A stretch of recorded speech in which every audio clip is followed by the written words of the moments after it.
अस्सलाम वालेकुम स्टूडेंट्स। आज की वीडियो में हम डिस्कस कर रहे हैं एक्सरसाइज 3.2 ऑफ क्लास 10th, जिसमें आज हम पढ़ेंगे डायरेक्टली प्रोपोर्शन के बारे में और इन्वर्सली प्रोपोर्शन के बारे में। अब क्वेश्चन में एक मेंशन है कि y is directly proportional as x and y is equal to 8। तो सबसे पहले आपको डायरेक्टली का मैं साइन बता देता हूँ कि डायरेक्टली का साइन क्या होता है। डायरेक्टली प्रोपोर्शन हो या इन्वर्सली प्रोपोर्शनल हो, उसके लिए हम ये वाला साइन यूज़ करते हैं, प्रोपोर्शनैलिटी कहते हैं इसको। तो y जो है वो डायरेक्टली है, तो जब डायरेक्टली होता है तो हम इसको x लिखेंगे इस तरह। अगर ये इन्वर्सली होता तो इसको 1/x की फॉर्म में लिखते हैं। तो डायरेक्टली के लिए हम सिंपल x लिखेंगे और अगर इन्वर्सली होगा तो उसको 1/, करके लिखते हैं।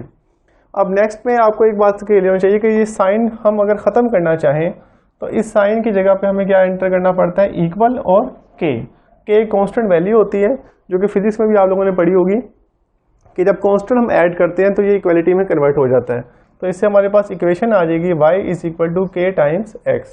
ये साइन कन्वर्ट हो गया इक्वल और k में। अब मेरे पास जो गिवन कंडीशन है वो है y की वैल्यू 8 गिवन है और x की वैल्यू 2 गिवन है। जो पहली दो वैल्यूज मुझे गिवन होती हैं वो हमेशा k की वैल्यू फाइंड करने के लिए होती हैं। तो मेरे पास y की जगह पे मैं 8 लिख देता हूँ और x की जगह पे 2। अब 2 जाके डिवाइड हो जाएगा तो 8/2 k का आंसर आ जाएगा 4।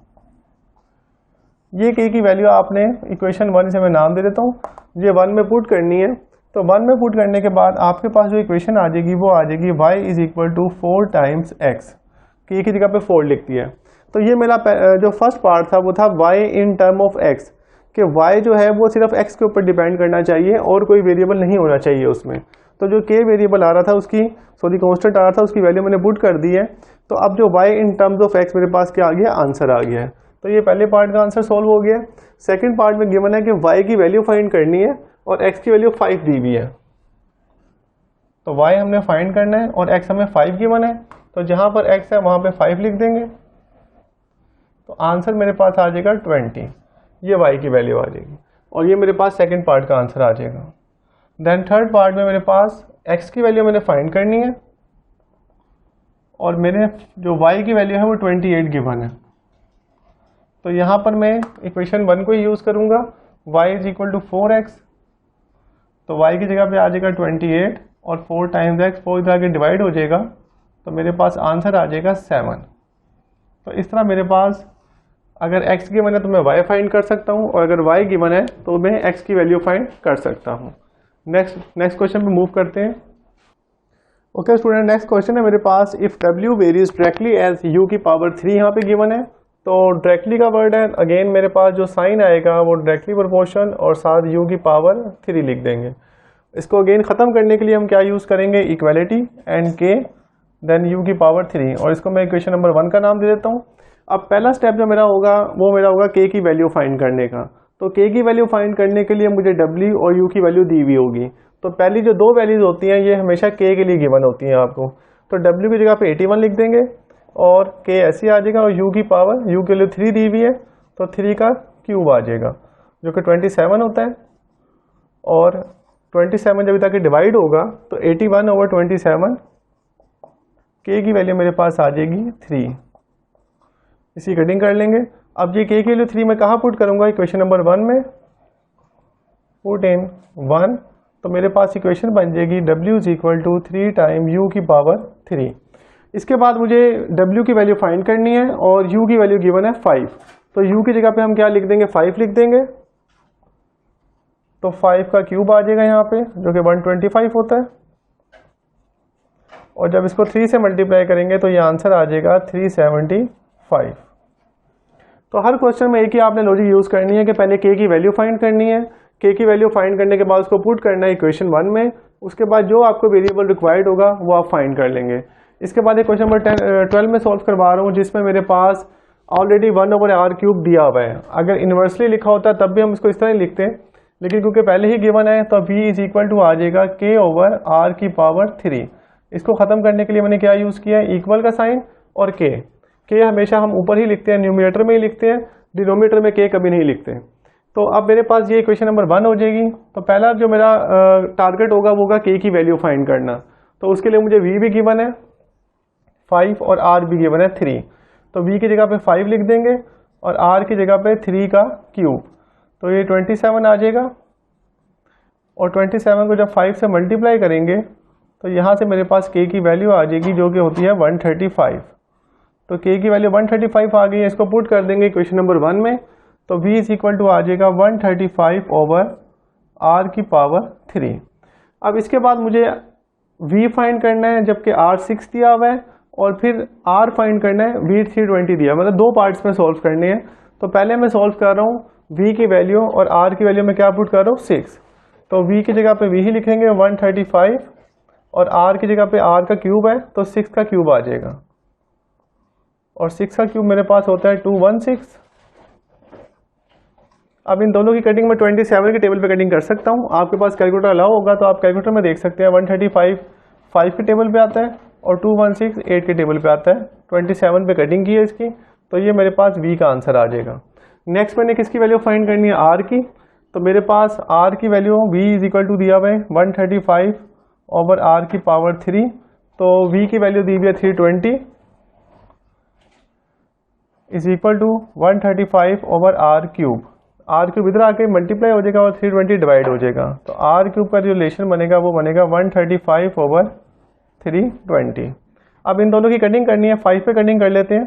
तो 5 पे करेंगे तो ऊपर 27 आ जाएगा, और नीचे अगर करेंगे तो 6 पे, देन 2 कैरी 4 पे 20।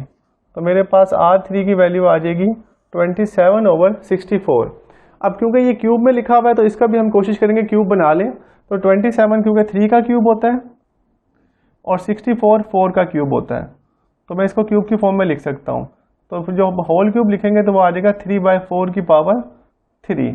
अब दोनों तरफ क्यूब रूट ले लेते हैं ताकि ये 3 कैंसिल हो जाए। तो 1/3 यहाँ भी ले लेंगे और यहाँ भी ले लेंगे, ये इससे कैंसिल हो जाएगा और ये इससे कैंसिल हो जाएगा। तो r की वैल्यू मेरे पास क्या आ जाएगी 3/4। अदरवाइज आप कैलकुलेटर से भी सॉल्व कर सकते हैं, क्यूब रूट का ऑप्शन उसमें होता है। तो 3/4 का अगर 27 ओवर 64 का आप डायरेक्ट क्यूब रूट लेना चाहते हैं तब भी आप क्यूब रूट लेके आपका आंसर 3/4 ही आएगा। तो बाकी जो इसके क्वेश्चन हैं वो होपफुली आप सॉल्व कर सकते हैं इसी तरह इन क्वेश्चंस के मेथड को फॉलो करके। Thank you. Okay student, next exercise 3.3 है जिसमें हम कुछ प्रपोर्शंस के बारे में पढ़ेंगे। जिसका पहला क्वेश्चन है फाइंड थर्ड प्रपोर्शन, देन इसके बाद fourth proportion, mean proportion and then continue proportion. तो इसको सॉल्व करने के लिए आपने इस मेथड्स को फॉलो करना है। अगर थर्ड प्रपोर्शन का क्वेश्चन आएगा आपके पास तो सबसे पहले आप ये देखना है कि मेरे पास 2 वैल्यूज़ गिवन है और मेरा जो टारगेट है वो है 4 वैल्यूज़ कंप्लीट करना, a/b c/d। अगर ये 4 वैल्यूज़ कंप्लीट हो जाएंगी तो मैं इस क्वेश्चन को सॉल्व करूँगा। तो अब इसको 4 वैल्यूज़ में कैसे कन्वर्ट करना है, उसका तरीका ये होता है कि पहले 6 लिखा आपने, देन रेशो 12। ये तो आपको 2 वैल्यूज़ गिवन है। अब 4 कंप्लीट करने के लिए जो सेकेंड वैल्यू होता है इसको रिपीट करते हैं 12, और लास्ट में मेरे पास जो x होगा वो मेरा जो रिक्वायर्ड नंबर होगा। क्योंकि अगर थर्ड प्रपोर्शन है तो हम ये फर्स्ट को कंसीडर करेंगे, इन दोनों को सेकंड कंसीडर करेंगे और थर्ड नंबर पे x लिखेंगे। अगर फोर्थ प्रपोर्शन का क्वेश्चन होगा तब भी x फोर्थ पे ही आएगा, लेकिन 3 वैल्यूज आपको गिवन दी हुई होंगी। तो जो आपको प्रपोर्शन रिक्वायर्ड है उस लोकेशन पे हम x की वैल्यू लिखते हैं। अगर मीन का क्वेश्चन होगा तो x दरमियान में आएगा, उसी लोकेशन पे आएगा जो वर्ड लिखा होगा। तो अब इसको आगे सोल्व करने का वही मेथड है जो 3.1 में हमने पढ़ा था कि फर्स्ट वैल्यू को लास्ट से मल्टीप्लाई करते हैं, 6 × x और 12 को 12 से। Product of mean is equal to product of extreme. 6 यहाँ पे आके डिवाइड हो जाएगा तो 12 × 12 ओवर 6, इसकी कटिंग 2 पे हो जाएगी और 24 मेरा क्या आ जाएगा, आंसर आ जाएगा। इसी मेथड को आगे सोल्व करते हैं नेक्स्ट पार्ट में।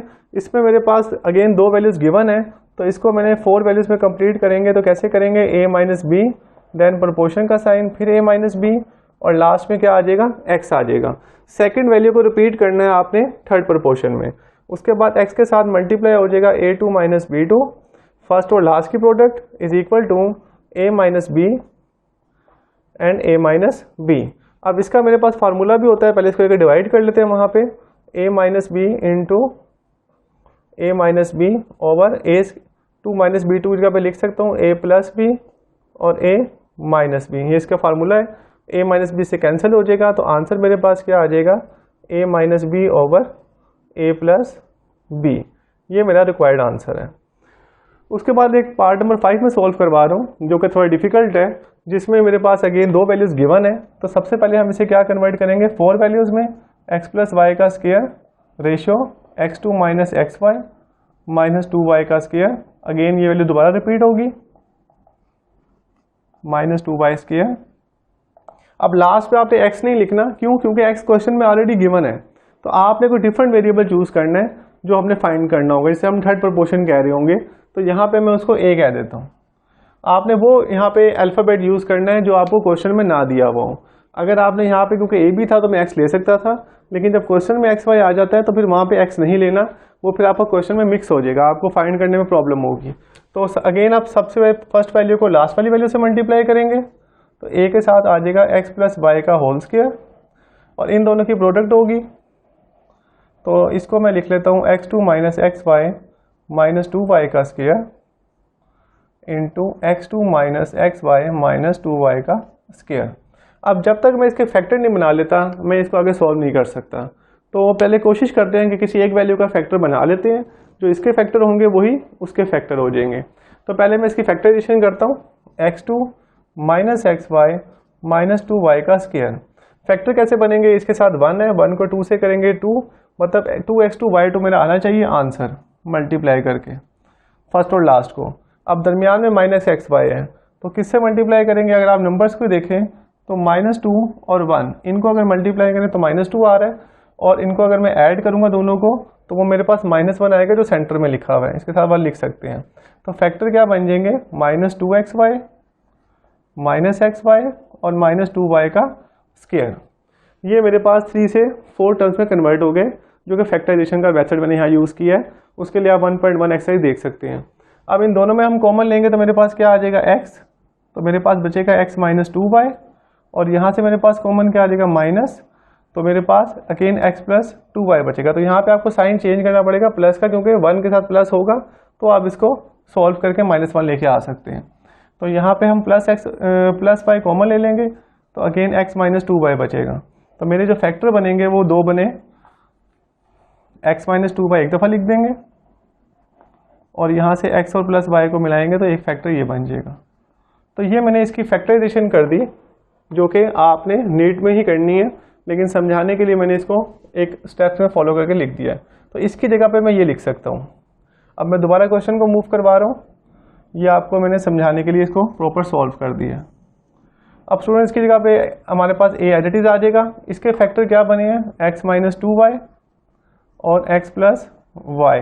तो इसकी जगह पे भी यही लिखना पड़ेगा, x minus 2y and x plus y, और डिवाइड में मेरे पास क्या आ जाएगा? x प्लस वाई का स्क्वायर। अब ये स्क्वायर है, इसको 2 दफ़ा लिख सकते हैं, x plus y into x plus Y.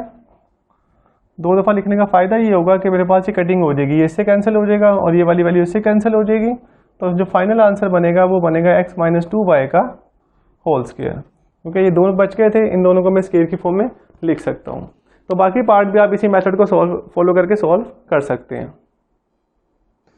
Okay student, next question number 2 पे मूव कर रहे हैं, जिसमें रिक्वायर्ड है फाइंड फोर्थ प्रपोर्शन। ये सबसे आसान प्रपोर्शन है। इसकी वजह ये है कि आपको 3 वैल्यूज़ पहले ही गिवन है, तो एक आपने चौथी जो वैल्यू लेट करनी है वही आपका जो होगा वो रिक्वायर्ड आंसर होना चाहिए, जिसकी हमें वैल्यू फाइंड करनी होगी। तो 4x4 रेशो 2x की पावर 3 देन प्रोपोर्शन 18x की पावर 5, और लास्ट में मैं क्या लिख देता हूँ? a लिख देता हूँ, जो मैंने फाइंड करना है। तो मेरे पास 4 वैल्यूज़ कंप्लीट हो गई हैं। फर्स्ट को मैं लास्ट से मल्टीप्लाई करूँगा, 4x4 इक्वल टू 2x की पावर 3 मल्टीप्लाई 18x की पावर 5। 2 को 18 से मल्टीप्लाई करेंगे 36, और x की पावर प्लस हो जाएंगी 3 और 5 8, क्योंकि मल्टीप्लाई में पावर ऐड होती हैं। ये 4x4 यहाँ पे आके डिवाइड हो जाएगा। इसके बाद 4 की कटिंग 36 पर 9 पे हो जाएगी, और 8 में से 4 पावर माइनस कर देंगे तो कितनी बच जाएगी? क्योंकि डिवाइड में पावर माइनस हो जाती है तो 4 रह जाएगी। तो यही हमारा आंसर होगा, a is equal to 9x की पावर 4। नेक्स्ट मेरे पास जो क्वेश्चन है, इसका मैंने आपको एक पार्ट इसी टाइप का 3.1 में भी सॉल्व करवाया था, जिसमें मैंने आपको क्यूब का फार्मूला नेगेटिव को ओपन करना सिखाया था। तो उसके लिए अभी मैं इसको पहले कंप्लीट कर लेता हूँ फोर्थ वैल्यूज़ में। पी क्यू पहली जो वैल्यू है P3 प्लस Q3 है, then ratio P2 minus Q2, then proportion P2 minus PQ plus Q का स्क्वायर, और लास्ट में क्या होगा मेरे पास? इसको मैं x भी कह सकता हूँ, a भी कह सकता हूँ। तो मेरे पास जो फार्मूले यहाँ पे यूज़ होने हैं वो मैं यहाँ लिख लेता हूँ, P3 प्लस Q3। इसका जो मेरे पास फार्मूला है वो है P plus Q, then first का square, then PQ product minus के साथ साइन चेंज हो जाता है यहाँ पे, और Q का स्क्वायर। और जो सेंटर वाले फार्मूला है वो तो आप लोगों को पहले ही फेमिलियर होंगे आप, P square minus Q square से एक दफ़ा प्लस एक दफ़ा माइनस, और इसका मेरे पास कोई फार्मूला नहीं होता। तो मैं अब इसको लिख लेता हूँ, फर्स्ट को लास्ट से मल्टीप्लाई करना है, P3 प्लस Q3, और ये दोनों आपस में मल्टीप्लाई होंगे, P2 minus Q2 into P का square minus P Q plus Q का स्केयर, ये जाकर डिवाइड हो जाएगा। इसका फार्मूला मैं ओपन कर लेता हूँ, P plus Q and P minus Q, और ये एज इट इज लिख रहे हैं P square minus P Q plus Q का स्केयर, और डिवाइड में मेरे पास क्या आ जाएगा, P3 प्लस Q3। तो मैं फार्मूला ही लिख देता हूँ इसका, जो मेरे पास यहाँ पे लिखा हुआ है, P प्लस क्यू, पी का square minus P Q plus Q का स्केयर। ये मैंने पूरी वैल्यूज की यहाँ पे पुट कर दी है फार्मूले की। पी प्लस क्यू से कैंसिल हो जाएगा और ये पूरी वैल्यू से कैंसिल हो जाएगी। तो एक्स का मेरे पास आंसर क्या आ जाएगा, पी माइनस क्यू। ये मेरे पास फोर्थ प्रपोर्शन आ जाएगा। इसके बाद नेक्स्ट क्वेश्चन पे मूव कर रहे हैं, मीन प्रपोर्शन। मीन का आप मतलब समझे दरमियान का समझ लें, सेंटर। तो दरमियान में अब हमने क्या रखना है, एक्स को रखना है। तो 4 वैल्यूज कंप्लीट करने का तरीका क्या होगा, पहली 20, देन एक्स, देन फिर एक्स, और आपके पास फिर आ जाएगा 45 लास्ट में, क्योंकि हर क्वेश्चन में हमारा टारगेट है पहले 4 वैल्यूज कंप्लीट करना। तो यहाँ पे 2 गिवन थी, तो मीन की वजह से हमने दरमियान में क्या लेट कर लिए, जो हमने फाइंड करने थे। अब इसका जो मैं इसको मल्टीप्लाई करूँगा तो एक्स का स्केयर बन जाएगा, और 20 मल्टीप्लाई 45 जो कि 900 होता है। दोनों तरफ स्केयर रूट ले लेंगे तो मेरे पास जो आंसर आएगा वो प्लस माइनस 30 आ जाएगा। तो मीन में मेरे पास 2 आंसर आएंगे, क्योंकि मैंने 2 वैल्यूज सेंटर में रखी थी तो लेट की थी, तो दोनों एक प्लस 30 भी रख सकते हैं, दोनों को 30 के साथ भी सोल्व करेंगे तो यही हमारा बनेगा आंसर, और माइनस 30 के साथ सोल्व करेंगे तब भी हमारा वही आंसर आएगा जो कि मीन प्रपोर्शन हमें चाहिए था। उसके बाद नेक्स्ट मेरे पास पार्ट है, इसको भी उसी मेथड से सोल्व करेंगे कि पहले मैं रखता हूँ इसको 20 को x की पावर 3 y की पावर 5, देन रेशो। उसके बाद हमने लेट करना है जो दरमियान में, अब यहाँ पे x पहले ही आ रहा है तो मैं a लेट कर लेता हूँ, फिर a, और लास्ट में आ जाएगा 5x 7 और y। तो a का स्केयर हो जाएगा, और इन दोनों को मल्टीप्लाई करेंगे, फर्स्ट और लास्ट को मल्टीप्लाई 5x की पावर 7 इंटू y। अब स्टूडेंट्स आप देखें यहाँ पे जो बेस सेम हो तो पावर ऐड हो जाती है, तो a2 तो ऐसे ही लिखेंगे हम, 20 को 5 से मल्टीप्लाई करेंगे 100, 3 और 7 कितना हो जाएगा 10, और 5 और 1 कितना हो जाएगा 6। पावर y की पावर ऐड कर दी और x की पावर ऐड कर दी हमने। इसके बाद दोनों तरफ स्क्वायर रूट ले लेंगे। अब स्क्वायर रूट का जो मतलब होता है वो होता है a की 1/2 पावर होती है। तो 1/2 पावर क्या करेगी, ये 10 की पावर 2 बनता है, तो इसका तो 10 आ जाएगा आंसर। और 1/2 जब इससे मल्टीप्लाई होगा तो ये 5 रह जाएगी, और इससे मल्टीप्लाई होगा तो 3 हो जाएगा। इसको मैं मजीद अगर आपको यहाँ पे समझा सकूँ कि 10 की पावर 2 लिख सकते हैं, और x की पावर 10 और y की पावर 6, तो ऊपर स्क्वायर रूट है उसकी पावर होती है 1/2। तो 1/2 जब सबसे मल्टीप्लाई होगा तो इससे कट के 2 कट जाएगा, 10 आ जाएगा, और 10 को जब 2 पे डिवाइड करेंगे तो 5 बचेगा, और 6 को जब 2 पे डिवाइड करेंगे तो 3 बचेगा। तो आप इसको सेपरेटली मल्टीप्लाई कर सकते हैं। 10 2 मल्टीप्लाई 1/2, 10 मल्टीप्लाई 1/2, देन 6 मल्टीप्लाई 1/2। तो आपके पास उसके बाद आंसर ये आ जाएगा। इसको आप डायरेक्ट भी कर सकते हैं या 1/2 पावर करके भी सॉल्व कर सकते हैं। ओके स्टूडेंट्स, के बाद जो लास्ट क्वेश्चन है, इससे पहले जो मैंने आपको क्वेश्चन करवाया है उसमें आपने प्लस माइनस लाजमी मेंशन कर लीजिएगा। ए की जो वैल्यू आई थी 10x की पावर 5 और y की पावर 3, तो उसके साथ प्लस माइनस मैंने नहीं लिखा था, तो वो आप लाजमी लिख लीजिएगा 10x की पावर 5 और y की पावर 3। तो साथ प्लस माइनस उसके भी आएगा, क्योंकि स्क्वायर रूट सॉल्व करके हमने उसका आंसर फाइंड किया था। ओके नेक्स्ट, कंटिन्यू प्रोपोर्शन में क्या होता है कि हमारे पास 3 वैल्यूज गिवन है, तो 5p प्रोपोर्शन।